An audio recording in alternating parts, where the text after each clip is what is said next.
زمان عن فيديوهات كرة القدم. هذا الفيديو بدي صوره حتى أحكي فيه عن جائزة البلندور اللي فاز فيها اللاعب الإسباني رودري بالأمس. بالأمس قبل توزيع الجوائز بكم ساعة تسرب الخبر أنه رودري هو الفائز بجائزة البلندور. طبعا فرانس فوتبول هي السنة أعلنت أنه ما راح يكون في تسريب للفائز بجائزة البلندور قبل الحفل، يعني مباشرة، عكس السنوات السابقة اللي كان يوصلوا خبر للفائز. فريال مدريد كان مجهز نفسه لحتى يروح يستلم الجائزة لفينيسيوس جونيور. هلا منطقيا بالارقام كل مشجع لكرة القدم بيتفق معنا تقريبا انه فينيسيوس هو كان المرشح الاوفر حظا للفوز بجائزة الكرة الذهبية. حتى انا لو بتقول لي مثلا اعطي احتمالات بقول لك 40% لفينيسيوس، 25% مثلا لرودري، 10% لبلينغهام، 10% كارفاخال، 10% مو 10%، 15 او 20% لتوني كروس اللي كان هو عمود الاساس انا بالنسبه لي السنه الماضيه في خط وسط ريال مدريد. لكن هل هذا بيعني انه رودري لا يستحق الفوز بالكره الذهبيه؟ اكيد لا، المساله نسبيه، نحن نقول المرشح الاول، المرشح الثاني، المرشح الثالث، او المرشح الاوفر حظا. فشو اللي صار لحتى تغيرت مسار الكره الذهبيه من فينيسيوس جونيور لرودري؟ بداية نحن كلنا بنعرف انه مسألة الكرة الذهبية هي مسألة عبارة عن تصويت. يعني هو ما في قرار بيقعدوا بغرفة مغلقة وبيقولوا احنا قررنا نعطي الكرة الذهبية لفلان. اكيد هذا الشيء ما صح. وحتى بعد ما يصير التصويت كل صحفي بيقول انا صوت لفلان وانا صوت لفلان، فالقصة ما بيع الشراء ابدا. شو اللي صار؟ اللي صار انه ريال مدريد اخطأ نفس خطأ ليفربول عام 2019 انا بالنسبة لي، ونفس خطأ السيتي العام الماضي، اللي هو بعد الفوز بالبطولات ما بيعرفوا بيظهر، ما بيعرفوا يعني بيطلعوا للإعلام انه هذا اللاعب هو اللي شالنا، هذا اللاعب هو نجمنا الاول. ليفربول 2019 لما اخذوا الابطال واخذوا كان قبل بسنه اخذين الدوري ومحققين موسم ممتاز، بعض الاعلام يطلع يقول محمد صلاح بلندور، ساديو ماني بلندور، فان دايك بلندور. فهذا الشيء بيأثر على تصويت الجماهير، جماهير ليفربول نفسها. والآن نفس الموضوع اللي صار، جماهير ريال مدريد لحد الآن ما اتفقت على مين هو لاعب البلندور في ريال مدريد. يعني لو نحن هلا اسال اي مشجع لريال مدريد، لو بلينغهام نفسه اللي فاز اليوم بالكره الذهبيه، هل راح تشوف هي الضجه الاعلاميه على السوشيال ميديا انه فينيسيوس انسرق حقه؟ راح يقولوا لك لا، الاثنين نجوم وهذا فاز وهذا ما فاز. هل لو داني كرفخال اللي باخر السنه صار يقولوا داني كرفخال بلندور، داني كرفخال بلندور، هل لو اخذ هو الكره الذهبيه راح يكون يقولوا سرقه القرن مثل ما قالوا؟ اكيد لا. فالمشكله ما أنا مشكله سرقه فينيسيوس، المشكله انه ما هو لاعب من الريال مدريد اللي اخذ البلندور. جماهير الريال، الصحافه المدريديه كانوا متوقعين انه على الاقل لاعب من ريال مدريد يحسم مساله البلندور.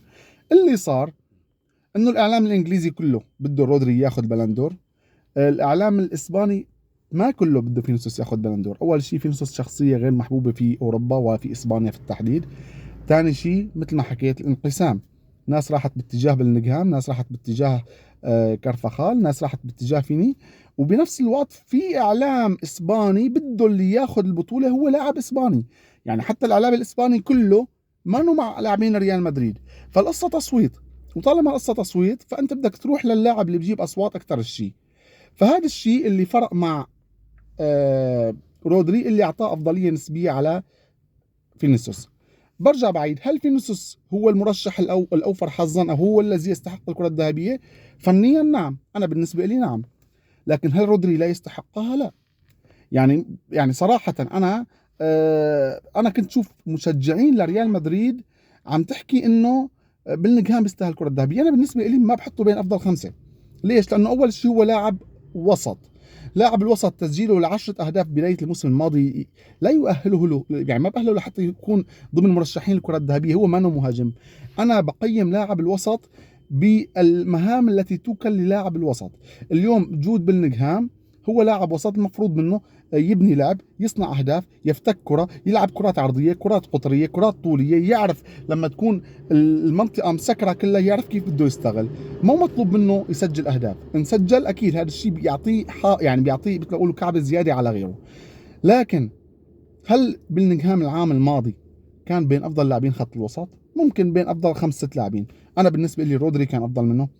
توني كروس هو السنه الماضيه اللي كان شايل وسط ريال مدريد بالاكمل. وغيابه هالسنه عرى الفريق. وين بلينغهام؟ اذا بلينغهام هو النجم. دي بروين بالسيتي كان مكسر الدنيا. برشلونه رغم سوءه السنه الماضيه كان جوندوجان افضل من بلينغهام. جوندوجان افضل من بلينغهام. تسجيل اهداف ما بيشفع للاعب. قبل بسنه جوندوجان كان جايب 15 جول مع السيتي وما حدا رشحه للكره الذهبيه. باحد الفترات برشلونه جاب باولينيو من تشينغهاي الصيني، ما بعرف شو اسم النادي. جاب 10 اهداف اول كمان 10 مباريات. فيعني مو منطقي كل لاعب بيجيب اهداف نقول عنه بيستاهل الكره الذهبيه حسب وجهه نظري انا. فانا يعني حسب مثل ما بقول انه خلص فينيسيوس هو كان بيستاهل الكره الذهبيه. رودري كان المرشح الثاني. توني كروس انا بالنسبه لي كان المرشح الثالث. فيك بعدين تحط اللي بدك اياه، تحط بلينغهام، تحط كرفخال، تحط اللي بدك اياه. لكن هل فينيسيوس انظلم؟ ليش؟ لانه الاعلام المدريدي ما عرف يسوق له كهو نجم اول للفريق. يعني حتى بعد المباريات المهمه كنا نشوف خوسيلو يجيب هدفين يطلع وخوسيلو نجم الفريق مثلا، رودري يجيب فما حاجه رودريجو نجم الفريق. فمشكله فينيسيوس مش مع الكره الذهبيه، مش مع فرانس فوتبول، مشكله فينيسيوس جونيور كانت مع الاعلام المدريدي اللي ما عرف يوقف معه. عكس، انا عم اقول الاعلام المدريدي ها، مو اداره ريال مدريد. اداره ريال مدريد بالعكس كان موقف جدا متضامن معه. قاطعوا الحفل بشكل نهائي لحتى بس يعني يتضامنوا مع لاعبهم.